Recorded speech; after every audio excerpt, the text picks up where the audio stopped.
ಅತಿಥಿಗಳ ಮುಂದೆ ನಿರ್ದಿಷ್ಟ ಪ್ರಶ್ನೆಗಳಿಟ್ಟು ನಿಖರವಾದ ಉತ್ತರ ಪಡೆಯುವ ಕಾರ್ಯಕ್ರಮ ಎನ್ಕೌಂಟರ್.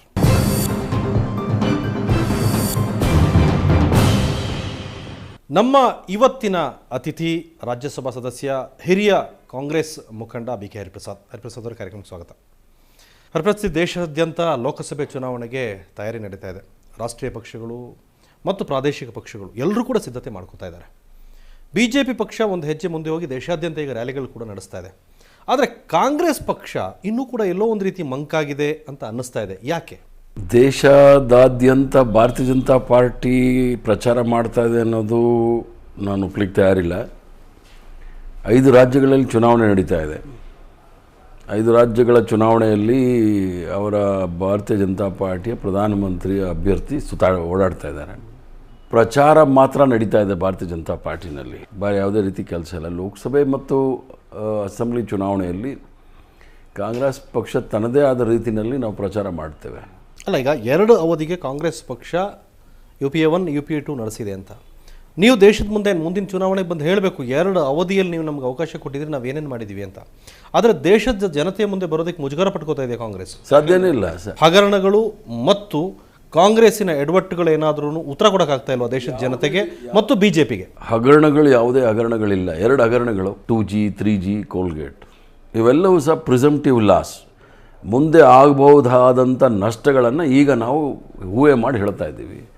ನಾವು ಮಾಡ್ತಾ ಇದ್ದೀವಲ್ಲ, ನೀವು ಭಾರತೀಯ ಜನತಾ ಪಾರ್ಟಿಯ ಮೇಲೆ ಭ್ರಷ್ಟಾಚಾರದ ಆರೋಪ, ಅದು ಸಾಮಾನ್ಯ ರೈತ ಮತ್ತು ಕಾರ್ಮಿಕರ ಬೆವರು ಮತ್ತು ರಕ್ತದಿಂದ ರಾಜ್ಯದ ರಾಜಧಾನಿಗಳು ಮತ್ತು ರಾಷ್ಟ್ರದ ರಾಜಧಾನಿಯ ಬೊಕ್ಕಸವನ್ನು ತುಂಬಿದ್ದಾರೆ ಅವರು. ಆ ಹಣವನ್ನು ನಾವು ಪುನಃ ಜನರಿಗೆ ನಾವು ಕಳಿಸುವಾಗ ಅದು ಎಲ್ಲಿ ಪೋಲಾಗಿದೆ ಅನ್ನೋದನ್ನು ನಾವು ಹೇಳ್ತಾ ಇದ್ದೀವಿ. ಅದು ನಿಜವಾದ ಭ್ರಷ್ಟಾಚಾರ.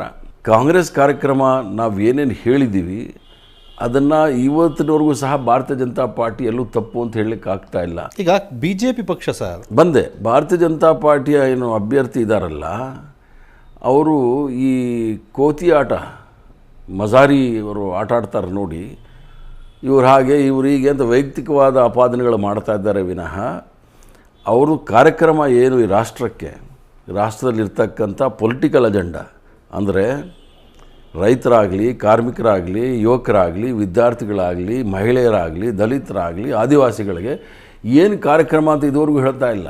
ಈಗ BJP ಪಕ್ಷ ಒಂದು ತೀರ್ಮಾನ ಮಾಡಿದೆ. ಅವರ ಪಕ್ಷದ ಸ್ಟ್ರಾಟಜಿ ಏನು ಮತ್ತು ಅವ್ರ ಪಕ್ಷದ ಕ್ಯಾಂಡಿಡೇಟ್ ಯಾರು? ನರೇಂದ್ರ ಮೋದಿ ಗುಜರಾತ್ ಮುಖ್ಯಮಂತ್ರಿ ಈಗಾಗಲೇ ತೀರ್ಮಾನ ಆಗಿದೆ. ಬಿರುಗಾಳಿ ರೀತಿ ದೇಶಾದ್ಯಂತ ಓಡಾಡ್ತಾ ಇದ್ದಾರೆ. ಅವರು ಕರ್ನಾಟಕಕ್ಕೂ ಬಂದರು. ಅವರು ಇಲ್ಲಿ IT ಕುರಿತು ಮಾತಾಡಿದರು. ಬೆಂಗಳೂರಿನ ಪರಿಸ್ಥಿತಿ ಏನಾಗಿದೆ, ಜೈ ಜವಾನ್ ಜೈ ಕಿಸಾನ್ ಜೊತೆಗೆ ಅಟಲ್ ಬಿಹಾರಿ ವಾಜಪೇಯಿ ಜೈ ವಿಜ್ಞಾನ ಅಂತ ಇದು ಕೊಟ್ಟರು. ಅದಕ್ಕೆ ಪ್ರತ್ಯೇಕವಾಗಿ ಬಜೆಟಲ್ಲಿ ಹಣ ಇಟ್ಟರು. ಈ ರೀತಿಯೆಲ್ಲ ಅಭಿವೃದ್ಧಿ ಕಾರ್ಯಗಳು ಮಾತಾಡಿದರು. GDP ಎಷ್ಟು ಕಡಿಮೆ ಆಗಿದೆ, ವಿದ್ಯುತ್ ಕೊರತೆ ಏನಾಗಿದೆ, ಕೋಲ್ಗೇಟ್ ಕತೆ ಏನಾಗಿದೆ, ಮತ್ತು ಈ ದೇಶದಲ್ಲಿ 100 ದಿನಗಳಲ್ಲಿ ಬೆಲೆ ಇಳಿಸ್ತೀವಿ ಅಂತ ಹೇಳಿದ ಕೇಂದ್ರ ಸರ್ಕಾರ ಇಲ್ಲಿವರೆಗೆ ಏನು ಮಾಡಿದೆ, ಎಷ್ಟು ಜನಕ್ಕೆ ಕೆಲಸ ಕೊಟ್ಟಿದೆ ಅನ್ನೋ ಪ್ರಶ್ನೆಗಳನ್ನು ದೇಶದ ಜನರ ಮುಂದೆ ಇಡ್ತಾ ಇದ್ದಾರೆ. ಯುವಕರು ಅದಕ್ಕೆ ಸ್ಪಂದಿಸ್ತಾ ಇದ್ದಾರೆ, ಜನ ಸೇರ್ತಾ ಇದ್ದಾರೆ. ಅದಕ್ಕೆ ನಿಮ್ಮ ಉತ್ತರ ಏನು ಅಂತ ಕೇಳ್ತಾ ಇದ್ದೀನಿ. ಎಲ್ಲೂ ಸಹ ರಾಷ್ಟ್ರದಲ್ಲಿ ಬೆಲೆ ಏರಿಕೆಯಿಂದ ಯಾರೂ ಸಹ ಹಸಿವಿನಿಂದ ಅವರು ರಾತ್ರಿ ಮಲಗ್ತಾ ಇಲ್ಲ. ಎಲ್ರಿಗೂ ಸಹ ಅವ್ರಿಗೆ ಸಿಗಬೇಕಾದ ಸಿಗ್ತಾ ಇದೆ. ಬೆಲೆ ನಿಯಂತ್ರಣ ಕೇವಲ ರಾಷ್ಟ್ರದ ಸರ್ಕಾರದಲ್ಲಿರ್ತಕ್ಕಂಥ UPA ಮಾತ್ರ ಅಲ್ಲ, ರಾಜ್ಯದ ಸರ್ಕಾರದವರು ಸಹ ಅದನ್ನು ಕಂಟ್ರೋಲ್ ಮಾಡಬೇಕಾಗುತ್ತೆ. ಈಗ ಎಲ್ಲಿ ಕಾಂಗ್ರೆಸ್ ಸರ್ಕಾರ ಇದೆ ಅಲ್ಲಿ ಯಾಕೆ ಬೆಲೆ ಏರಿಕೆ ಇಲ್ಲ? ಎಲ್ಲಿ ಭಾರತೀಯ ಜನತಾ ಪಾರ್ಟಿ ಸರ್ಕಾರ ವ್ಯಾಟ್ ಆಗಲಿ, ಅದು GST ಆಗಲಿ, ಅದರ ಬಗ್ಗೆ ಏನು ಯೋಚನೆ ಮಾಡೋಕ್ಕೂ ಇವ್ರಿಗೆ ಪುರ್ಸೊತ್ತಿಲ್ಲ. GDP ಬಗ್ಗೆ ಇವರು ನರೇಂದ್ರ ಮೋದಿ ಹೇಳೋ ಬಗ್ಗೆ ಕಮ್ಮಿ ಆಗಿದೆ ಅಂತ ಹೇಳಿದ್ರೆ, ಇವ್ರ GDP ಎಷ್ಟಿದೆ ಗುಜರಾತಲ್ಲಿ ಅಂತ ನೋಡಲಿ. ಗುಜರಾತ್ ಕಾಂಗ್ರೆಸ್ ಸರ್ಕಾರ ಇದ್ದಾಗ ಎಷ್ಟು GDP ಇತ್ತು, ಈಗ ಎಷ್ಟು ಬಂದಿದೆ ಅನ್ನೋದು ನೋಡಬೇಕು. ಜನಗಳಿಗೆ ಅರ್ಥ ಆಗದೆ ಇರತಕ್ಕಂಥ GDP CAG ಹೇಳ್ಕೊಂಡು ಓಡಾಡಿದ್ರೆ ಜನ ಅದನ್ನು ನಂಬಕ್ಕೆ ತಯಾರಿಲ್ಲ. ನಿರ್ದಿಷ್ಟವಾದ ಆಪಾದನೆ ಮಾಡಿದಾಗ ಅದಕ್ಕೆ ಸರಿಯಾದ ವಿಟ್ನೆಸ್ ಇರಬೇಕು. ಗುಜರಾತ್ ಮಾದರಿ ಈ ದೇಶಕ್ಕೆ ಆಡಳಿತ ಕೊಡ್ತಾರೆ ನರೇಂದ್ರ ಮೋದಿ. 4 ಬಾರಿ ಮುಖ್ಯಮಂತ್ರಿ ಆದರು. ಹಾಗಾದ್ರೆ ಅಲ್ಲಿಯ ಜನ ಏನು ಮೂರ್ಖರ? ಯಾಕೆ ಆಯ್ಕೆ ಮಾಡ್ತಾರೆ? ಗುಜರಾತ್ ಮಾದರಿ ಅಂದರೆ 2002ನೇ ಇಸ್ವಿನಲ್ಲಿ ಅವರ ಮಾದರಿ ಕಮ್ಯುನಲ್ ಅಜೆಂಡಾ, ಕೋಮುವಾದದ ಅಜೆಂಡಾ 2002ನೇ ಇಸ್ವಿನಲ್ಲಿ, ಗೋಧ್ರಾ ಅಜೆಂಡಾ 2007ನೇದರಲ್ಲಿ ಅದು ಗುಜರಾತ್ ಕಿ ಅಸ್ಮಿತಾ. 2013ರಲ್ಲಿ ಡೆವಲಪ್ಮೆಂಟ್ ಅಂತ ಇದ್ದಾರೆ. ಡೆವಲಪ್ಮೆಂಟ್ ಅನ್ನೋದು ಝೀರೋ. ಅವರು ಮಾಡಿರ್ತಕ್ಕಂಥ ಕುಕೃತ್ಯಗಳಿದೆಯಲ್ಲ, 2002ನೇ ಕುಕೃತ್ಯಗಳನ್ನು ಮುಚ್ಚಾಗಲಿಕ್ಕೆ ಅವರು ವಿಕಾಸ ಅಂತ ಇದ್ದಾರೆ. ಇವರು ಗುಜರಾತ್ ಯಾವತ್ತು ಹಿಂದುಳಿದ ರಾಜ್ಯ ಆಗಿತ್ತು ಅಂತ ಹೇಳಿಬಿಡಲಿ, ಆವಾಗ ನಾನು ಅವ್ರಿಗೆ ತಲೆ ಬಾಗ್ತೀನಿ.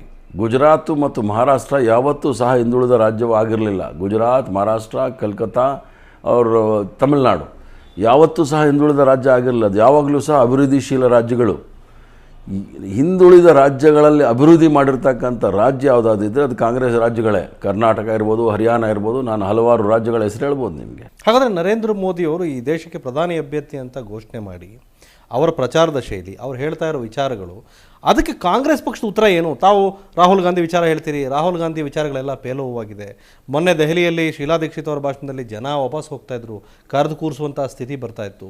ಅದನ್ನೂ ಕೂಡ ನರೇಂದ್ರ ಮೋದಿಯವರು ಪ್ರಸ್ತಾಪ ಮಾಡಿ ಹೇಳಿದ್ರು. ಈಗ ನರೇಂದ್ರ ಮೋದಿಯವರು ಆ ಮಟ್ಟಕ್ಕೆ ಇಳಿತಾರೆ ಅಂತ ಹೇಳಿ ನಾವ್ಯಾರು ಇಳಿಯೋಕ್ಕಾಗೋದಿಲ್ಲ. ಛತ್ತೀಸ್ಗಢಲ್ಲಿ ಅವ್ರು ಬಂದಿದ್ದರು, ಎಷ್ಟು ಜನ ಇಳಿದಿದ್ರು ಅಂತ ಕೇಳಿ. ಕಾಂಕೇರ್ ಜಿಲ್ಲೆ ಒಂದಿದೆ, ಎಷ್ಟು ಜನ ಇದ್ದರು ಅಂತ ಕೇಳಿ. 2,000 ಜನ ಇರಲಿಲ್ಲ. ಮಾರನೇ ದಿವಸ ರಾಹುಲ್ ಗಾಂಧಿ ಕಾರ್ಯಕ್ರಮ ಆಯಿತು, 40,000 ಜನ ಇದ್ದರು. ಇಲ್ಲೂ ಕರ್ನಾಟಕ ರಾಜ್ಯದಲ್ಲಿ ನ್ಯಾಷನಲ್ ಕಾಲೇಜಲ್ಲಿ ಗ್ರೌಂಡಲ್ಲಿ ಬಂದರು. 1,00,000 ಜನ ಸೇರಿದ್ರು. 1 ಗಂಟೆ 40 ನಿಮಿಷ ಭಾಷಣ ಮಾಡಿದ್ರು. ಅದರಲ್ಲಿ 40 ನಿಮಿಷ ಬರೀ ಸೋನಿಯಾ ಗಾಂಧಿ ರಾಹುಲ್ ಗಾಂಧಿಗೆ ಬೈದರು. ಸೋನಿಯಾ ಗಾಂಧಿ ಕಾರ್ಯಕ್ರಮಕ್ಕೆ 5,000 ಜನ ಬಂದಿರಲಿಲ್ಲ, 10,000 ಜನ ಬಂದಿರಲಿಲ್ಲ. ಏನು ಕಾಂಗ್ರೆಸ್ ಸೋತೋಯ್ತಾ? ಜನಸಾಮಾನ್ಯರಿಗೆ ಗೊತ್ತು ಯಾರು ಕೋತಿ ಆಟ ಆಡಕ್ಕೆ ಬರ್ತಾರೆ ಮತ್ತು ಯಾರು ನಿಜವಾದ ಕಾರ್ಯಕ್ರಮ ಮಾಡೋಕ್ಕೆ ಬರ್ತಾರೆ ಅನ್ನೋದನ್ನು ತೀರ್ಮಾನ ಕೊಡ್ತಾರೆ. ಹಾಗಾದರೆ ಈ ದೇಶದಲ್ಲಿ ಈಗ ದೇಶದ ಜನ ಏನು ತೀರ್ಮಾನ ಮಾಡಬೇಕು?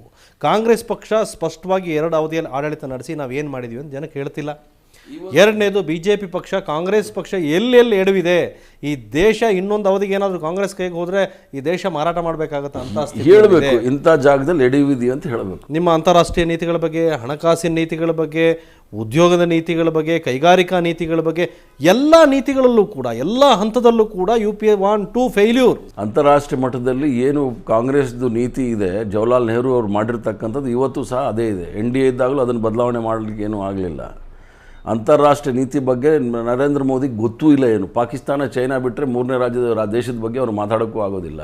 ನನಗೆ ವೀಸಾ ಕೊಡಲಿಲ್ಲ ಅಂತೇಳಿ ಅಮೇರಿಕದ ಬಗ್ಗೆ ಮಾತಾಡ್ತಾ ಇರ್ತಾರೆ, ಯುರೋಪ್ ಬಗ್ಗೆ ಮಾತಾಡ್ತಾ ಇರ್ತಾರೆ. ಅಲ್ಲಿ 2 ಕೈ ಬೇಡ್ಕೊಂಡು ಭಿಕ್ಷಕರ ಥರ ಅಲ್ಲಿ ಕಾಯ್ತಾ ಇರ್ತಾರೆ, ನಮಗೆ ವೀಸಾ ಕೊಡಿ ಅಂತೇಳಿ. ಅದಕ್ಕೆ ಲಾಬಿ ಮಾಡ್ತಾ ಇದ್ದಾರೆ. ಇದು ಕಾಂಗ್ರೆಸ್ ರೀತಿ ನೀತಿಗಳಲ್ಲ.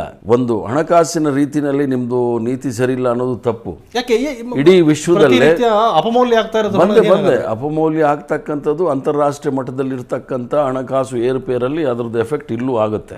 ಇಡೀ ವಿಶ್ವದಲ್ಲೇ 4ನೇ ಅತಿ ದೊಡ್ಡ ಆರ್ಥಿಕ ಶಕ್ತಿ ಅಂಥೇಳಿ ಭಾರತ ದೇಶ ಬಿಂಬಿಸುವಾಗ ಅದು ನರೇಂದ್ರ ಮೋದಿದಲ್ಲ.